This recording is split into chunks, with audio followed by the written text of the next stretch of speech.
E aí pessoal, beleza? Hoje a gente vai estudar a geomorfologia, que é o estudo do relevo. Você vai entender então como é que se formam os planaltos, planícies, depressões, montanhas e assim por diante.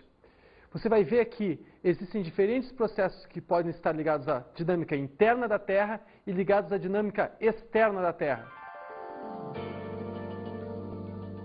A primeira forma de relevo que nós iremos estudar hoje são os planaltos.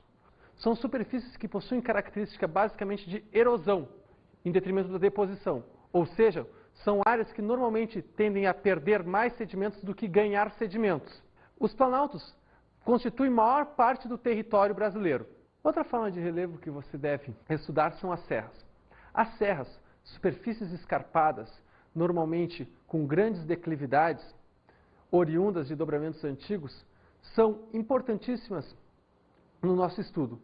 Normalmente estão associadas às serras os pães de açúcar que nós conhecemos, por exemplo, na cidade do Rio de Janeiro. Uma outra forma que a gente deve estudar são as planícies. As planícies se caracterizam por serem superfícies de deposição de sedimentos, ou seja, de processo de sedimentação. E por isso a gente deve afirmar que as planícies são áreas baixas, que recebem, no caso, sedimento gerado nas áreas de maior erosão, como por exemplo os planaltos, montanhas e serras. As planícies constituem importantes áreas de extração, por exemplo, de petróleo e de extração de carvão. Assim como as planícies, as depressões também são áreas de deposição. As depressões constituem também grande parte do território brasileiro. As depressões normalmente estão associadas a processos erosivos ocorrentes nas bordas dos planaltos. E para fechar, nós devemos lembrar das montanhas. Esses dobramentos modernos geram formas como, por exemplo, os Andes, os Alpes e o Himalaia. A gente poderia dizer que no Brasil é a única forma de relevo que não se encontra, porque o Brasil está longe de um limite de placa. E agora a gente vai ver um trecho do documentário Planeta Azul. Ours is a world of constant change, shaped and reshaped by nature's powerful forces. Its blueness came out of the earth itself. The ancient oceans were steamed out of the interior by erupting volcanoes. Earth's crust is broken into about a dozen moving plates. Here, a giant crack extends out to the right from the Sinai Peninsula through the Dead Sea. In a closer view, you can see how the Sinai, shaped like a triangle, has wrenched away from Saudi Arabia on the far right. Here, two great plates are slowly crushing together, pushing up the Himalayas, the highest mountain range on Earth. From just beneath us, the snow-capped peaks stretch over 1,000 miles towards the horizon on the left.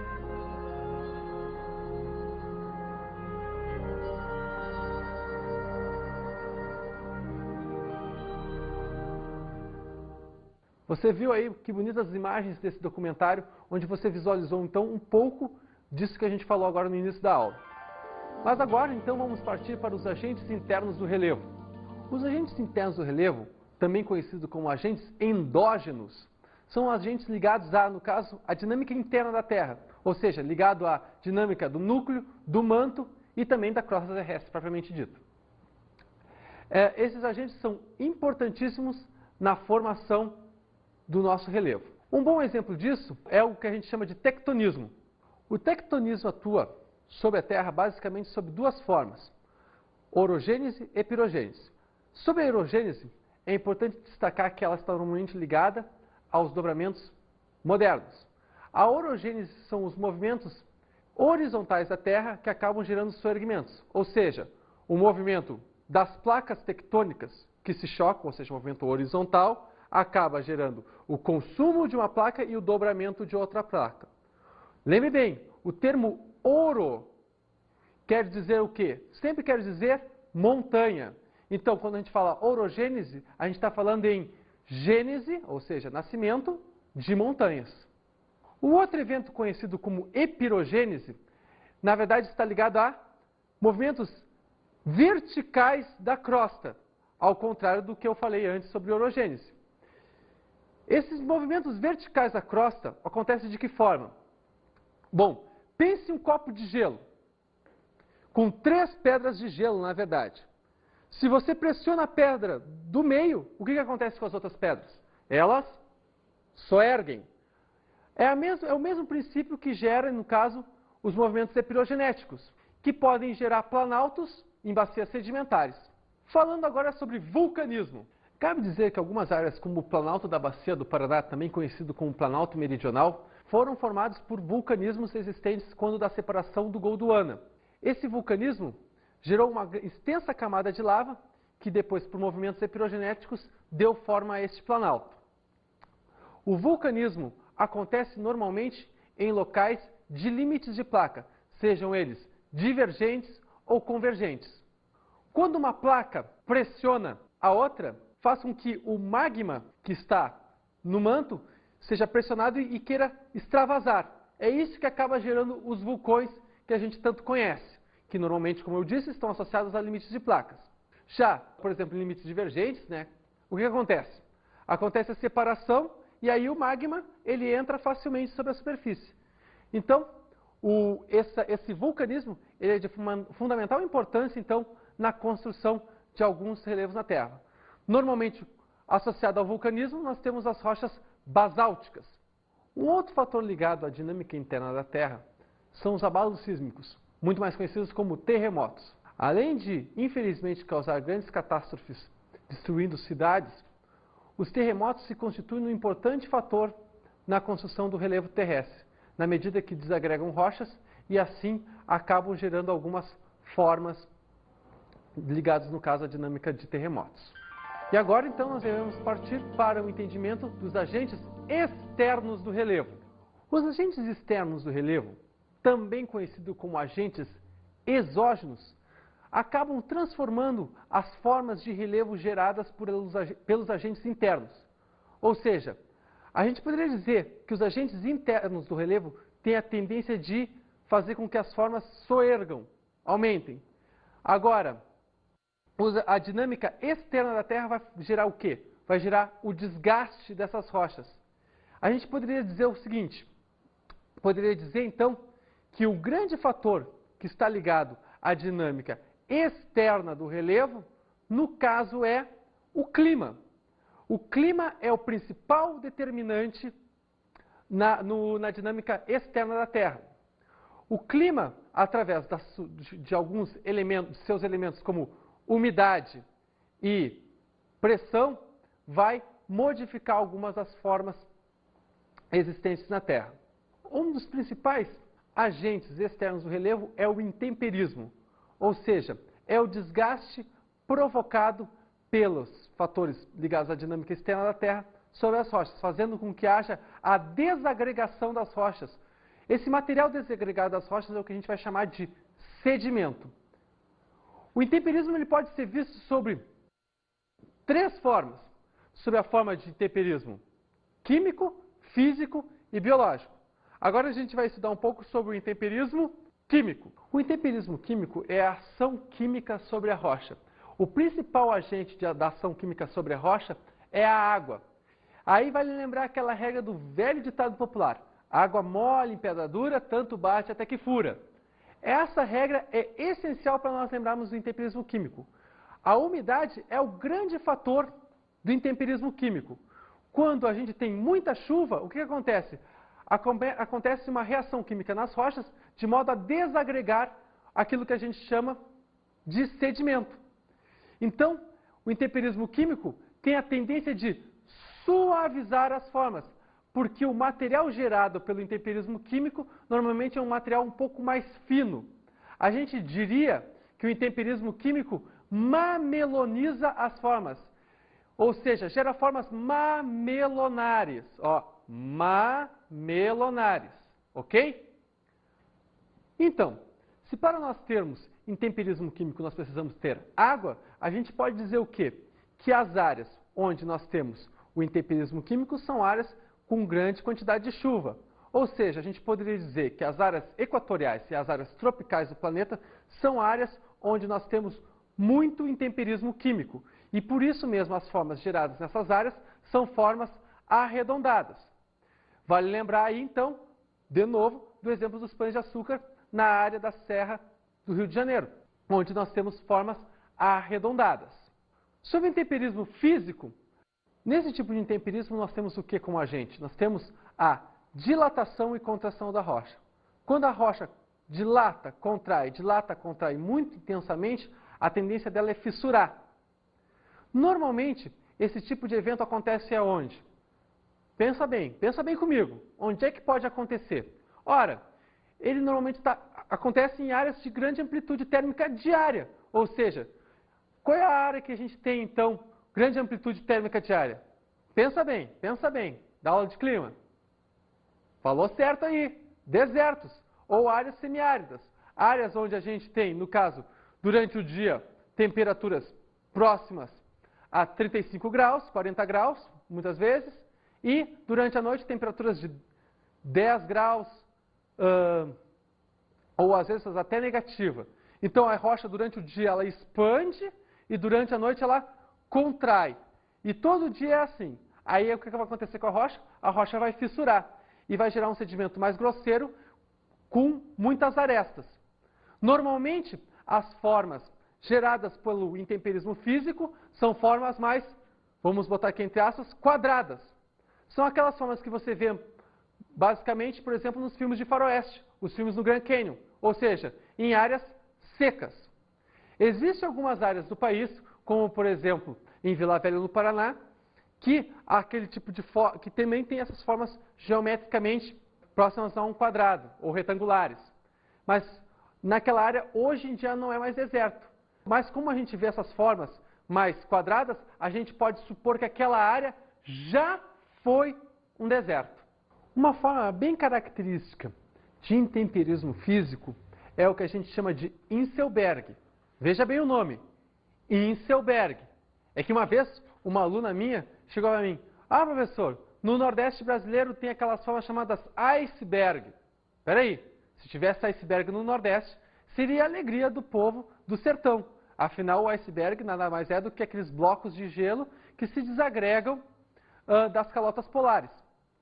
Já os Inselbergs, que é o que existe no Nordeste, são formas geométricas que normalmente são escavadas por erosão eólica, típicas de áreas secas.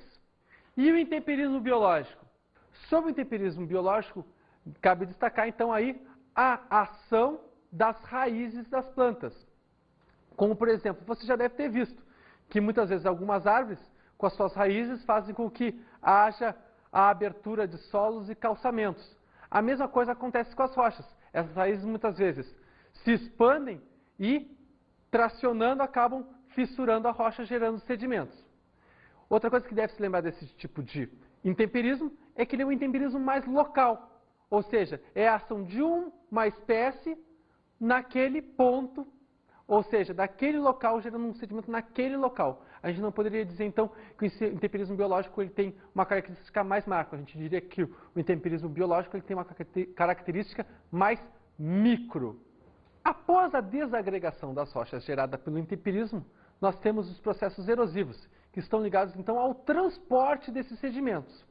E quem pode transportar esses sedimentos? Bom, esses sedimentos eles podem ser transportados de diversas formas, como, por exemplo, a erosão eólica, ou seja, aquela gerada pelo vento, não tem capacidade, por exemplo, de transportar grandes sedimentos. Afinal, o vento ele não consegue ter força suficiente para levar sedimentos do tipo matacão, que são os sedimentos maiores que nós temos, que podem ser sedimentos do tipo daqueles que o Obelix levava, né, aqueles menires. O vento não tem capacidade de transportar esse tipo de sedimento. Onde é que a gente encontra a erosão eólica, basicamente? É nas áreas secas, onde a água não é o principal fator de transporte, já que a água nesses locais é escassa. Ligada à erosão eólica, nós temos a própria constituição dos Inselbergs, né? As concavidades que nós encontramos nos Inselbergs são geradas por erosão eólica e também as dunas. Aí você vai me perguntar, bom, mas nas praias brasileiras nós encontramos algumas delas dunas. Bom, tudo bem, as dunas são geradas também nesses locais. Mas as dunas também são encontradas muito facilmente em áreas desérticas. Outro tipo de erosão é a erosão pluvial. A partir de agora, todas as erosões que nós vamos estudar estão ligadas à água. A erosão pluvial, no caso, é a erosão gerada pela chuva. A erosão pluvial, ela tem característica mais local.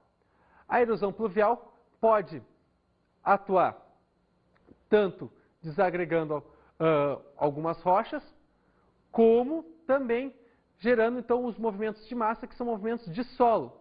Quando o solo, devido à chuva, aumenta a sua massa, ou seja, aumenta o seu peso e acaba escorregando. E, infelizmente, como é que a gente poderia caracterizar esse tipo de movimento? Como os famosos soterramentos, ou seja, os deslizamentos de terra que assolam algumas famílias que moram em áreas de risco.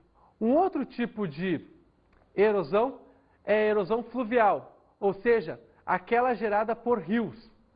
Essa erosão atua gerando alguns dos vales que a gente conhece. Vales que normalmente são os vales em V. O rio vai trabalhando, no caso, e esculpindo esse vale de modo a ir fechando um V, aumentando e acentuando esse V. O rio, ele pode gerar desde vales a depressões também, quando esse tipo de evento é muito antigo. Então nós temos algumas das depressões brasileiras que foram geradas pela erosão fluvial, ou seja, a ação dos rios desagregando e levando sedimentos. É importante lembrar o seguinte quanto à erosão fluvial. Bom, a erosão fluvial é mais acentuada, no caso, nas nascentes dos rios, onde, no caso, nós temos maior declividade. A declividade é um importante fator na erosão fluvial. Então, o que vai acontecer? Nas áreas de nascentes vão ser áreas mais erosivas do que nas áreas de foz, que são áreas mais planas. Normalmente, nas nascentes, junto às nascentes, nós temos sedimentos de maior porte. E, nas áreas de foz, sedimentos mais finos.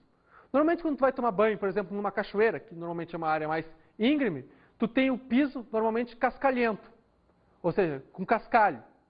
Mas, se tu fores tomar na foz do rio, normalmente tu vai tomar o banho onde? Em área que normalmente o piso é de lodo ou areia, ou seja, sedimentos mais finos.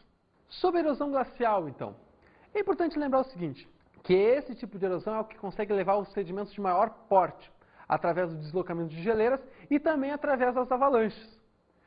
Esse tipo de evento pode levar, então, os sedimentos do tipo matacão. Associado, no caso, então, à erosão glacial, nós temos o quê? Nós temos, no caso, a formação de vales em U.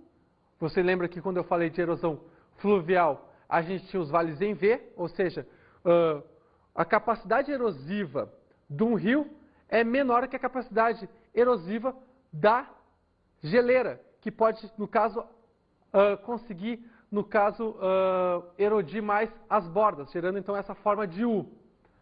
E aí, esses vales de U, quando ocupados, no caso, por oceanos, acabam formando então aquilo que a gente chama de fiordes, que são formas muito conhecidas do norte da Europa, conhecida como Escandinávia. E agora, para fechar, então, erosão marinha. Uma das principais formas geradas por erosão marinha são as falésias, existentes em boa parte do nosso litoral, principalmente no litoral nordestino, onde nós temos, então, paredões abruptos, que são os tabuleiros oceânicos, que sofrem a ação erosiva do mar. E sofre como essa ação erosiva? Através das ondas e das marés, com a água do mar atingindo esses paredões, gerando processos erosivos. E então, o que acontece? Quando no caso, o mar bate nessa parede, ele leva sedimentos. E aí, o que faz? Faz com que a parte mais baixa da falésia seja erodida, e dando insustentabilidade para a parte superior, fazendo com que essa parte superior despenque. Então, o que acontece? Há uma erosão regressiva dessa falésia, ou seja, ela vai indo cada vez mais, digamos assim, para trás. Isso vai fazer com que, em determinado momento, essa falésia não seja mais atingida pelo mar. e aí acaba o processo erosivo marinho. Quando ela é atingida pelo mar, a gente diz que a falésia está viva. Quando ela deixa de ser atingida pelo mar, a gente diz que a falésia está morta. E agora vamos estudar os processos de sedimentação ou deposição. O que são esses processos? Bom, você estudou até agora processos de desagregação, então, do material rochoso, ou seja, o processo de intemperismo, que gera o sedimento, e esse sedimento que é levado por processos erosivos. Entretanto, esse sedimento tem que parar em algum lugar. Nos locais de acumulação de sedimentos são os locais onde nós temos, então, o processo de sedimentação ou deposição. O que a gente poderia falar desse processo? Bom, normalmente está associado às áreas mais baixas. As áreas mais íngremes são áreas de processos onde ocorrem processos erosivos. As áreas mais planas e baixas são áreas onde a gente tem a acumulação de sedimentos, ou seja, áreas onde a gente tem a deposição. Então, existem algumas importantes formas de relevo associadas, no caso, a esses processos de sedimentação e deposição, como, por exemplo, os deltas. Os deltas são gerados, então, pela deposição de sedimentos nas áreas mais baixas dos rios, ou seja, nas áreas de foz. O que acontece? Os sedimentos gerados nas cabeceiras, nas nascentes dos rios, vão percorrendo, no caso, junto com os rios, até encontrar áreas de menor velocidade, ou seja, nas áreas mais planas, onde, com a menor velocidade do rio, esses sedimentos acabam se depositando e acabam formando ilhas em delta. Essas ilhas em delta são basicamente geradas, então, por processos de deposição de sedimentos. E os seus solos vão ser basicamente solos aluviais, ou seja, solo que está ligado a sedimentos provenientes de outras áreas que não aquela que está assentada, no caso, a ilha. Bom, então, agora vamos para as nossas dicas de estudo.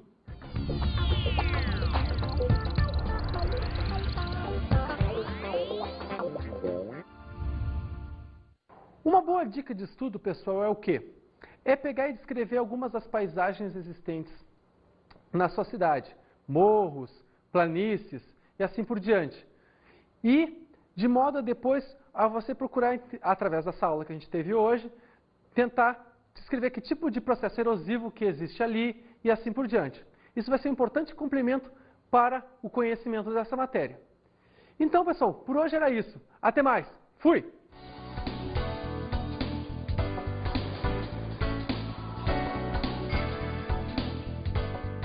Na aula de hoje estudamos as formas do relevo. Montanhas, planaltos, planícies, serras e depressões constituem as principais formas do relevo na Terra. Vimos os agentes internos do relevo. Tectonismo, abalos sísmicos e vulcanismo são importantíssimos na constituição do relevo da Terra. E analisamos os agentes externos do relevo. O clima é um importante fator externo na dinâmica do relevo. Ele pode, através do intemperismo e da erosão, gerar algumas formas que a gente conhece na Terra. Bons estudos!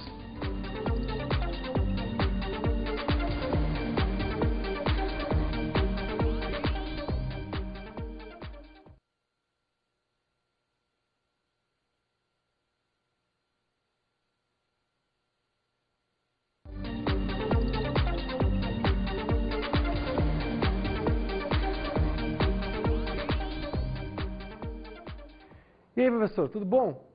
Você sabe tão bem quanto eu que geomorfologia não pode ser ensinada apenas na sala de aula.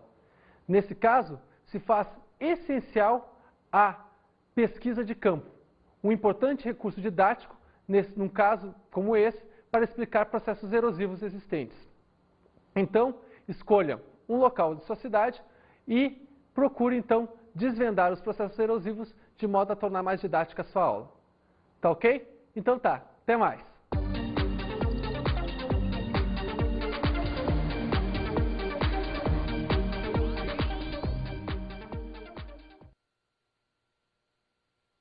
Estudar a geomorfologia, que é o estudo do relevo. Você vai entender então como é que se formam os planaltos, planícies, depressões, montanhas e assim por diante. Você vai ver que existem diferentes processos que podem estar ligados à dinâmica interna da Terra e ligados à dinâmica externa da Terra. A primeira forma de relevo que nós iremos estudar hoje são os planaltos.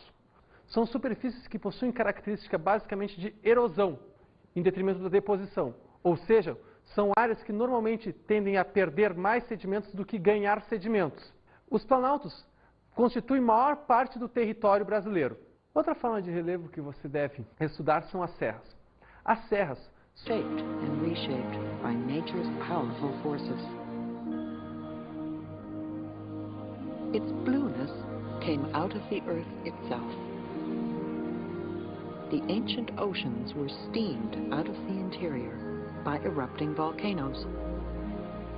Earth's crust is broken into about a dozen moving plates.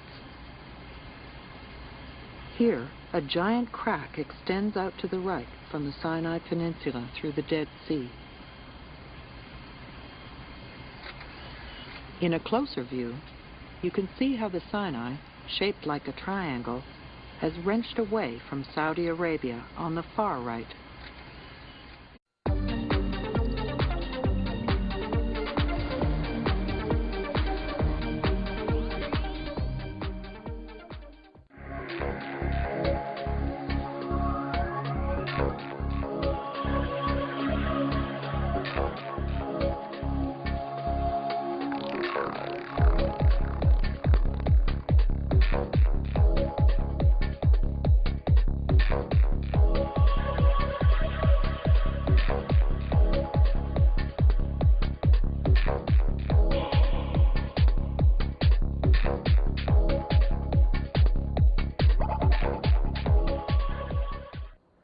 E aí pessoal, beleza? Hoje a gente vai superfícies escarpadas, normalmente com grandes declividades, oriundas de dobramentos antigos, são importantíssimas no nosso estudo. Normalmente estão associadas às serras os pães de açúcar que nós conhecemos, por exemplo, na cidade do Rio de Janeiro. Uma outra forma que a gente deve estudar são as planícies. As planícies se caracterizam por serem superfícies de deposição de sedimentos, ou seja, de processo de sedimentação.